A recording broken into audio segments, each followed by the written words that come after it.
everyone. Welcome to the next episode of Language Talks. We have with us today a very senior language professional working in the English language space for 45 years. She wears many hats. She is a teacher, translator, writer, scriptwriter, counselor, scrutinizer, and copy editor.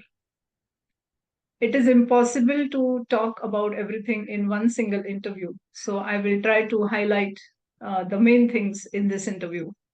So let us talk to her and understand her journey. Hi, Sulbha. Hello. Welcome to the show. Thank you so much for inviting me. You're welcome. So I would like to start by asking you, back then, how did you decide to take a deep dive in English language? Actually, I love language, all languages, Mhm. whether it's my mother tongue Marathi or English, which is the medium of my education, and also Hindi, which we learned a lot. And Sanskrit, of course, we had to discontinue after school. And later on, I tried learning German and so on. But of course, since I'm best at English, I decided to take up English. Okay, that's good. So once you decided to take up English, then what inspired you to become an English language teacher or trainer? Actually, my father also was in the teaching profession, and he used to often share experiences about what would happen in class and how students can be encouraged. So I was always attracted to teaching. Also, I had a lot of favorite teachers in school whom I used to really look up to. So I used to think that, oh, when I grow up, even I should, be a teacher like her or a teacher like him. And that's how I went on to teach. It's nice to have role models, isn't it? Yes, yes, because that leads you in a certain direction Hmm. and you're a little bit Right. focused in what you're doing. Absolutely. Sulbha, you help various students overcome language barriers or hesitation in speaking English. And these students belong to India or many other countries. So, how do you adjust your teaching methods to suit this diverse diaspora? That's a very relevant question, Mhm. especially with English language teaching in a country like India. Like even Mhm. amongst Indians, we have learners with different mother tongues. Mhm. And not just Right. mother tongues, your regional language may be different. Like you may be a Bengali living in Maharashtra, so you're influenced by Marathi and by Bengali. So I always first identify the background language of the student because we know that our mother tongue and regional languages influence us. And Mhm. accordingly, I try to adjust the teaching points so that Mhm. they're able to overcome such barriers. And Okay. with foreign learners, it's all the more important. So then Mhm. I try to study a bit about the language of that student. So when I first started teaching Korean students, there was a batch in Aptech. And so along with their computer course, they had called me and another teacher to help them with English. So first I borrowed a book from the Deccan College Library about Korean language and Oh. found out, yes, I was happy to know that Asian languages share certain features. So what are their typical features and so on. And then I sort of prepared a contrastive analysis and that Oh. helped me in teaching. Those Wow, days, sorry. that's a very nice approach. Yeah. It was very necessary those days because this online thing was not available. Like today, it's very easy. If you get to know that your student is from a certain country, you can just quickly go to Google search and get to know a little bit about the language and so on. But back then, you had to really trace a book about that language. So it was a kind of a time consuming thing. Even searching for something took time. Took time, right? How do you incorporate cultural aspects in your teaching since your students belong to various countries or regions? Yes, this too is very important for teachers. Like Mhm. starting with our own Indian students, well, using English, they have to overcome certain regional habits. Uh, Okay. for example, using words instead of actions. In English, Mhm. yes, like sometimes especially if you start with school children and then go on, they develop this habit of, you ask them a question, yes, no question, they nod their head instead of saying yes or no. Yes, right. Yes, and then you have to tell them that, okay, you may be nodding your head, but in addition to nodding your head, you need to say, yes, I would like to do this, or no, sorry, I wouldn't like to do this. Also, you have to explain to them that the nodding has different meanings in different cultures. Like, this side to side shaking of the head can be yes in rural Maharashtra, but it doesn't mean anything to people who are not aware of it. This is, yes, one aspect. Another is also being able to put into words something which otherwise people leave unsaid. Especially responding to somebody saying thank you. Like, since we didn't traditionally in Indian languages, we didn't have saying thank you all the time. Thank you was more formal. And so if someone says thank you, normally you can add my pleasure or not at all or something like that, especially with people whom you don't know much. So this has to be taught. Otherwise, it's like somebody says thank you and you keep quiet means you sort of, it's like conveying that you expected being thanked. So this responding to what somebody says according to English language becomes very important. So I thought that I should include this. And while doing that, I also try to differentiate between informal and formal. Like how you respond naturally in a formal situation is different from how you respond informally. Okay. Yes, making students aware of the fact that they must respond in words. They need to say something. Yes, that helps improving their communication in English. I can even give you another example of this. Sure. Yes. A foreign student told me that why don't your Indians apologize when they do something wrong? So, and he was quite annoyed. So I said, I'm sorry if you have been, if you felt bad, what happened? So the incident made me realize that he had gone to the post office and with a book, a lot of books which he wanted to send through the post. And somebody dashed against him, the books fell down. The person helped him to pick it up. Yes. And he says that he went away. He picked up the books and he went away. He didn't say sorry to me. So he said, then I sort of realized, because I've noticed, or rather I've observed this, that usually because the man was walking in a hurry, his leg had touched this foreigner by mistake. So in India, if your foot touches someone, you quickly, you make the gesture of namaskar. You sort of, you pay your respect saying, it means I'm really sorry. And, actually I respect you. So I said, you may not have noticed. Mostly in Indian culture, we have this. So he must have, quickly joined his hands.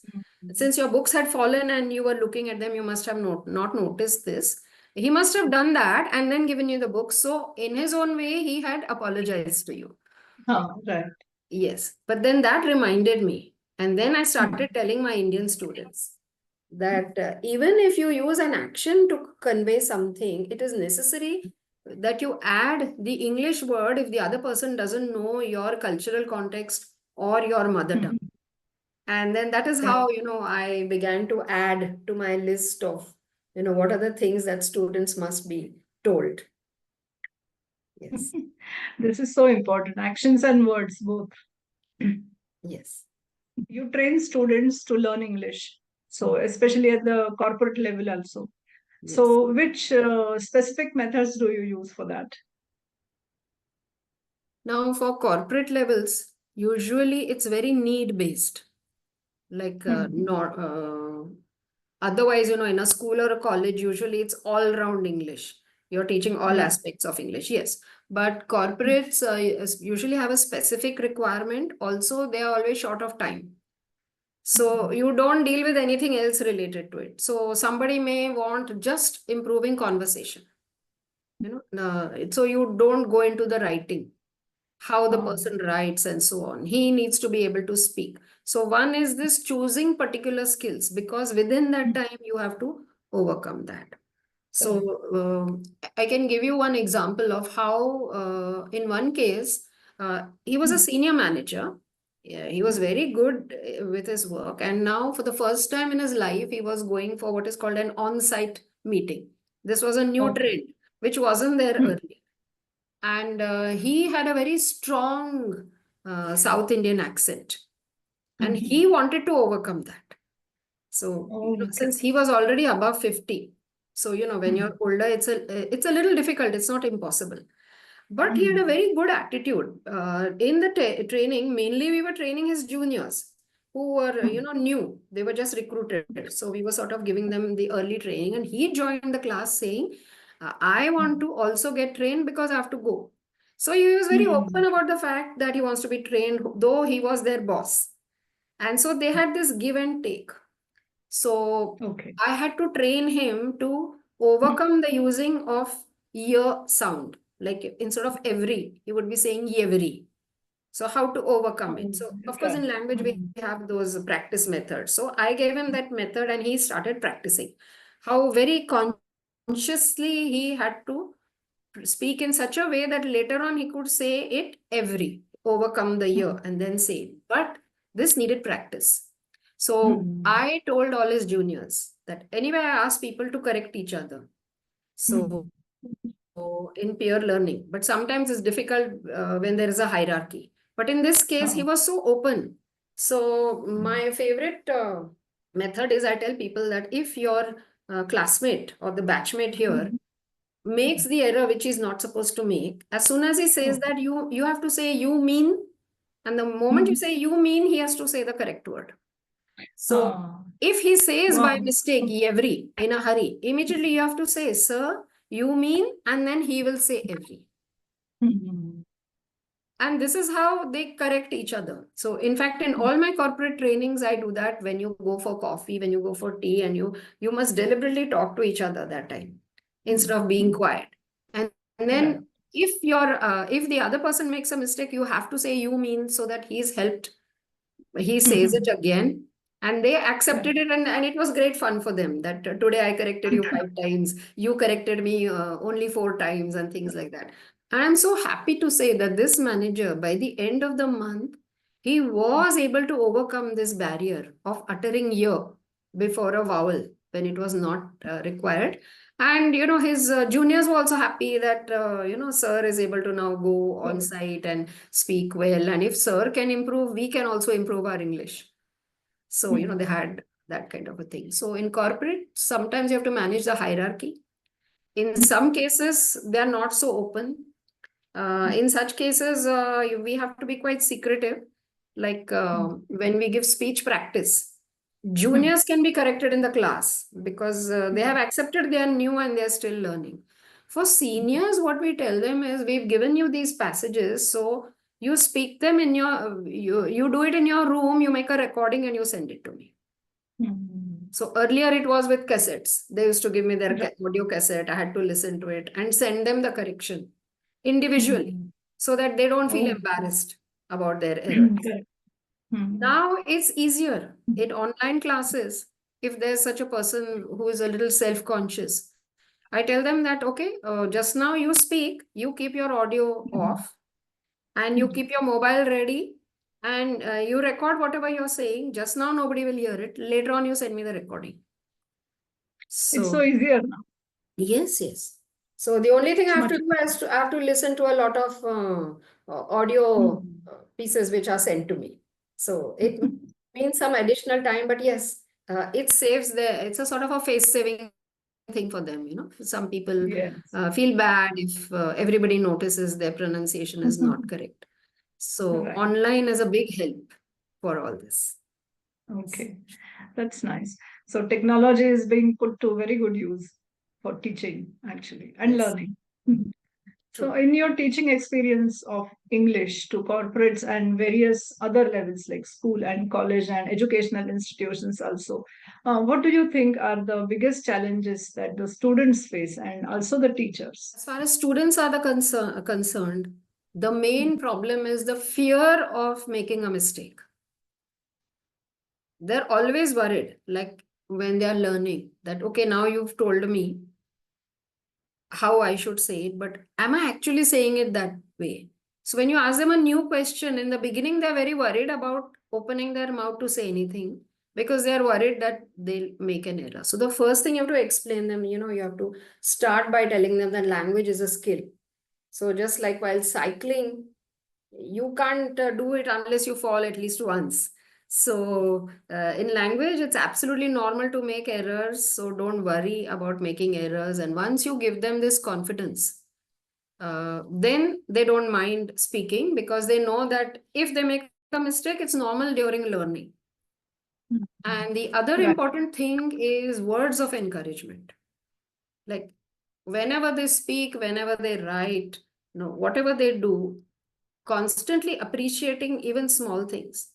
Because otherwise you realize in other subjects, teachers are quite reserved about praise. They don't easily say good because you feel it's normal. You have to give the correct answer. So if you give a correct answer, where's the need for me to say yes, correct? But in language, since it's a skill, you can't have a person becoming self-conscious because if he or she becomes self-conscious, he'll not be natural. So every time they say something, you have to appreciate it. If it's correct, you have to say yes, right. If you don't always say correct or right, you smile. And so all saying good. So I've found that appreciation is very useful in learning language, especially when it is done at later stages where you've learned it, but you've learned it with some errors and now you have to overcome the errors. Remedial teaching, as we call it. Can you tell us the difference between training and teaching? Usually, when we think of teaching, we think of the formal education, like in colleges, universities, and so on. There's a formal class, there is a set syllabus with fixed objectives, and there are multiple objectives. And so it's not just language you're teaching, like an undergraduate student, when he is doing his English paper for BA, he's not just learning English, he's also growing up as an individual, as an adult. So whatever topic you're dealing with, it also adds to his or her world knowledge. So the personality traits also come in. And that's why the activities that we choose for language at such levels, like we call teaching, also involve things like participating in one-act plays or play reading, drama, elocution competitions. All these things come in because they help them. They don't mind preparing on various topics because the topics are new for them. This can't be done for senior people because they've already done all this during their education. So teaching involves personality development and your particular subject, like in my case it's a language, a skill. Whereas during training we restrict ourselves to very specific objectives. Like sometimes the organization that arranges the training decides the objectives. So they want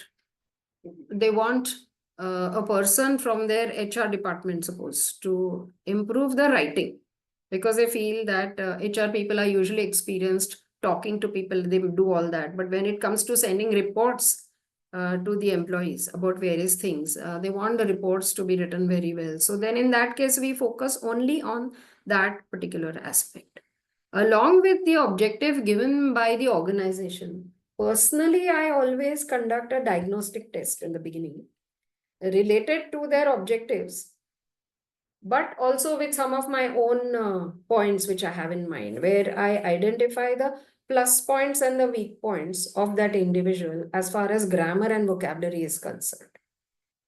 And so side by side, while we are training them in the particular objective, like it may be a skill, maybe they need to just speak, or they just need to develop their vocabulary in a particular area. Especially, like suppose there's a person who is an engineer who's been doing his engineering work very comfortably. After some time, he's so good at it that he is then made the team leader. When he's a team leader, he has to train the new people who have joined. He has to, also write reports for them. And he has to hold meetings and talk to them. And then suddenly he has to go outside his field of engineering. He's comfortable with the vocabulary related to engineering, but now he has to deal with so many other things.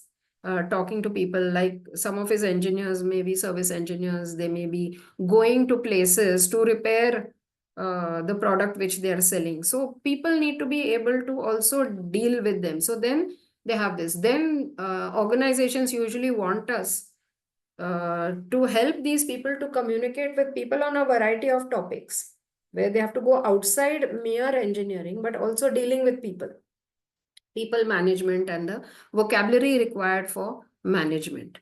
So during this period, then I make use of their plus points, because I know that, okay, this person is good at this aspect. So I always begin with that particular aspect. So Okay. when the person uses that, he's happy with what he's done. And then in the next, I try to introduce examples of the weak points so that he's able to overcome his weak points. Like some people are not good at asking questions. So they have to be taught how to ask questions politely, and so on and so forth. Wow, that's nice. That's a lot, in fact. You're working as an assessor for various English language exams. So, how has the language scene changed over the years? Oh, that's an interesting question. Um, in the past, when we were conducting exams as assessors, though we were checking their language, at the back of our mind, we always had this belief that they have learnt language during training. They want to use it correctly. And now there would be just a few loopholes which have to be identified, so that when we give them their result, they'll get to know what they need to improve further. And which was helpful to them, because after looking at the result, they knew what they were already good at, and then they would focus only on the weak point. But now the problem with the latest students is that everywhere people have think that language is not important, whatever the subject. Like it's not just that it's engineers, it could be anyone doing anything, any kind of job. So people feel that language is not important. Correctness of grammar and all that doesn't matter. You can, in WhatsApp, we see that when people send their messages, they're Yes. least bothered about spellings or correct sentence and so on. So it's Mm. fine if you're just telling your friend something. But when you're sending a message to somebody else, we know how there are so many misinterpretations when something is not typed properly. So this is what we find today when we are assessing. We find that what students are saying is being said very carelessly. They're not really concerned with correctness. They feel only the message should go across. So if you've given them a topic and asked them to talk about that topic, they'll make 2 or 3 statements about the topic, and they feel that if the idea is conveyed to you, it is enough. Even if the Mm. idea is described in sentences which are incomplete or wrong. In fact, the worst thing nowadays, what I find is that students don't complete their sentences. They start saying something, then they say the next thing and the next thing. So it's like sentences all mixed up with each other, no punctuation, no full stops. So you don't know where one point ends and the other begins. Right. So today it's a tough job, because what would happen is you would end up giving low marks in most of Mm. the columns related to grammar and so on. So I Right. find that the language scene is becoming tough, because people think that language is no longer important. Mm. Okay. You have been translating from Marathi to English and also scrutinizing translations made by other people into English. So, how are the experiences of these two activities different? Yes. Now, when I talk about translation, of course, I would like to specify that most of the translation I have done is non-fiction. So it could be a book about some topic, or they could be articles related to academic subjects, and so on. So in this, usually you don't have the threat of disturbing the creativity of the original artist, because otherwise when you translate Right. literature, it's tough, because you want your translation to be uh, good enough to sound Mm. like the translation of a great writer. But in Right. other books, you have to take care that you don't say anything more than what the person has said about that particular subject. So it may be like one book that I translated, it was all about the different conches which are found in the sea, and their Oh, shapes okay. and sizes and why they are used, and why people use them even for religious purposes and so on. So it was just a question of transferring all that information into English, but taking care that nothing that the person has not said should creep in. Sometimes what happens is, if it's a common topic, we already know something about that. So that shouldn't slip in. You have to be true to that. So this is as Yeah. far as direct translation is concerned. But the other task is more daunting, where scrutinizing something which somebody else has translated. Like even when I translate something, I always send my translation to somebody else to scrutinize, because when the person views it objectively, he can tell me what errors I have made, how I need to change a certain word, and so on. So when you're scrutinizing what somebody else has translated, you have to look at the original writer, what has the writer tried to say, and what has the translator said. Are they the same? Is there any added meaning? In that case, we have to suggest changes of words so that only what the person said should come across. And Okay. sometimes the complete meaning doesn't come across. You know, we have some very general words, like suppose somebody is talking about a businessman, and the business did very well, and so the profits rose. So in the original book, the person may have used a word which suggests a very great rise. So in that case, the person would have to say something like skyrocketed or something, instead of a general neutral word like rose, or the opposite for fall. So while scrutinizing, we have to also take the nuances of the words. Is the word strong enough or weak enough according to the meaning of the individual word? So this is one as far as individual words are concerned. The second is the grammatical aspect.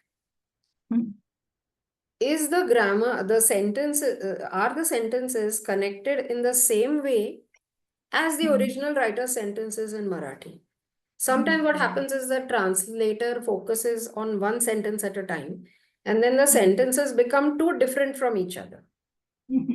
So in that case, you have to suggest some linking words to link the sentences to each other and so on.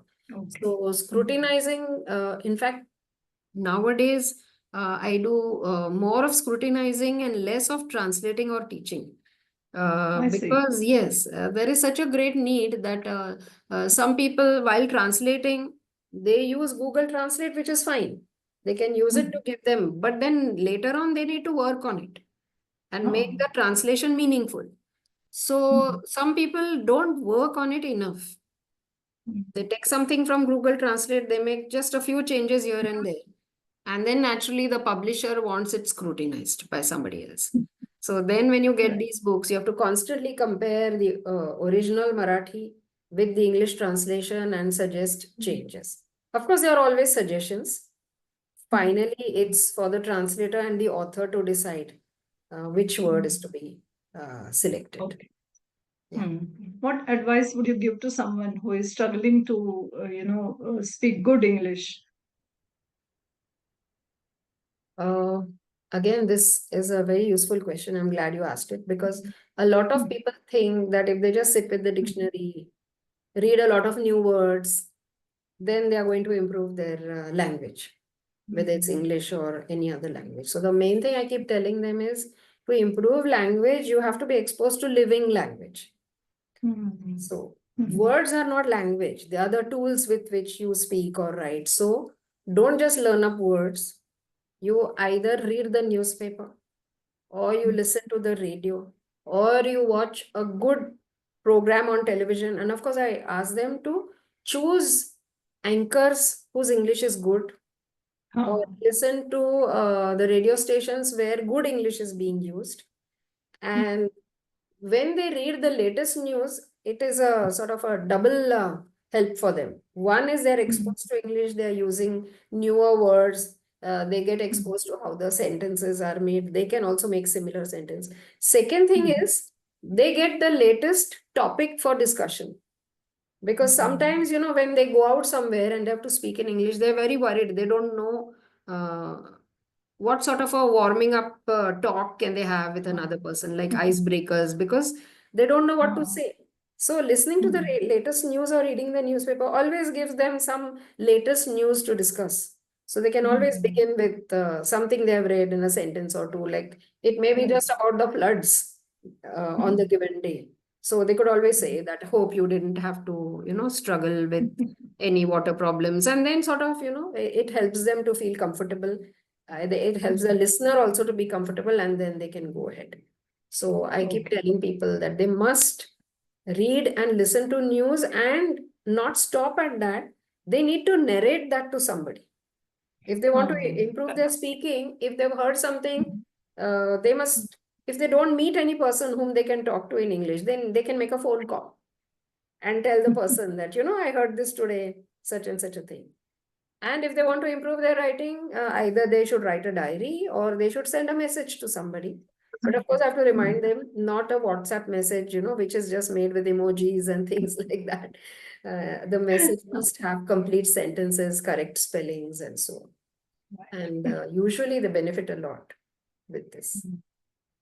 Okay, that's a great advice. Can you share success stories where students have learned English under your guidance? Yes, I can, tell you a variety of experiences. Because basically, so many different people have approached me for learning that you will be surprised to hear some of the stories. Like in one case, there was an aged couple from rural Maharashtra. They were farmers, and the son was a doctor in England. And they had to go and stay with him to help out with babysitting. And the son was very worried because, they've never stepped out of their village, leave alone speak English. I mean, they had just learnt English in school, a smattering of it, but that was long ago. So you'd be surprised that this couple, 10 years older than me, they came to me regularly for 2 months. And I taught them very simple conversational English, which they would need when they lived in London, if they had to just catch a bus or go to the store and buy something. Very, very simple. So in their case, they were very happy because whatever I told them, I made them write it in Devanagari. Because there was no point teaching them spellings at this stage. They had left school, some 30 years back. So they couldn't remember any spelling. So the general kind of statements that you make when you talk to people, the questions that you need to ask, like they want to know how to go to the station or something. So I would help them. They would write it out in Devanagari, then they would read it out, they would practice it with me. And I'm so happy to note that, end of 2 months, they were confident that now when they went abroad, they would be able to ask basic questions if any difficulty arose. So, of course, this was one extreme example, but all examples are unique. That's very nice. Another one would be the student was a typical student. In his undergraduate days, I was teaching him and went on. Later on, he did his research, he went abroad and he participated in conferences, presented papers in his own subject. But when he came back to India, he came and told me, he said, wherever I went and made presentation, ma'am, I would be excited about my subject that I'm going to make this point, that time point. People would come and tell me, your English is very good. So it was such an amusing thing. So I said, I'm so happy that along with your subject, people were also impressed with your English. So right. this That's is a huge compliment. yes. And then he was so happy with that. He went on to write a lot of books also. And today he is a writer in his subject. And yes, I think that has been that's great. a different, aspect of language teaching. Okay. In addition to English, which other languages fascinate you? As I told you, we studied Sanskrit in school. So having discontinued it, I keep feeling that I need to, work on it. So I'm trying these days. to read a little bit of Sanskrit, then read the translation, and then try to read it aloud to see if I can use it somewhere. And then I also thought I ought to learn a foreign language, so I started learning German. Okay. And I was happy because, it was nice to see that just as in Marathi we say, "Hey mala avadlo," how we use mala. So, es freut Oh. mich, or, the kind of usage you Right. have even in German. So, of course, I've Quite not been similar. able to, yes, Hmm. I've not been able Right. to progress much, but I hope to develop a little more. I don't know whether I can reach the stage where I can read original German, because as a student of English, we used to read translations of German plays, and we were always Right. impressed. Or in Hmm. Pune, we have the Grips Theatre, where we know that Yeah. the plays that we watch in Marathi were originally German plays. German. So I don't know whether I'll be able to actually listen to a German play or read one, but Hmm. uh, at least I think I need to keep working on that for some time. Definitely. Oh, that was a nice conversation, and I learned so many things from you. Would you like to add anything, Sulbati? Yes, I would like to add a little bit about the scrutiny work in which I'm engaged Hmm. with nowadays more than other Oh, work. sure. Like for many years now, I've been scrutinizing the PhD thesis of students. Okay. So my suggestion to them usually is, instead of bringing the entire thesis to me, send it to me as soon as the first chapter is over. So that while I scrutinize the first chapter, they get to know how the language can be improved, so that when they write the second chapter, the original itself is written in a better way, and so on. So editing the thesis, I feel, has been very useful for many research students, because during that course of writing their theses, they even improved their English and they improved their writing. So by the time they wrote their last chapter, they had started writing in a better way. So here I thought, that I was using scrutiny also as a teaching aid. Of course, in other cases, it cannot happen. Like some journals Right. send me the articles to scrutinize. Now, that is already written. And in that Hmm. case, the original writer never gets to know why certain words had to be changed, what were their grammatical Hmm. errors, and so on. So, in that case, only the scrutiny marks are checked by the publisher. They make the changes and it's done. So, in that case, the original writer never gets to know what improvements are necessary in his or her writing. So I thought that the PhD thesis is one place where the original writer himself or herself can know how to overcome those errors. So I feel that Um, scrutiny also can be used as a teaching aid sometimes. okay. Okay. Of course, Interesting. Yes. unintentionally, yes.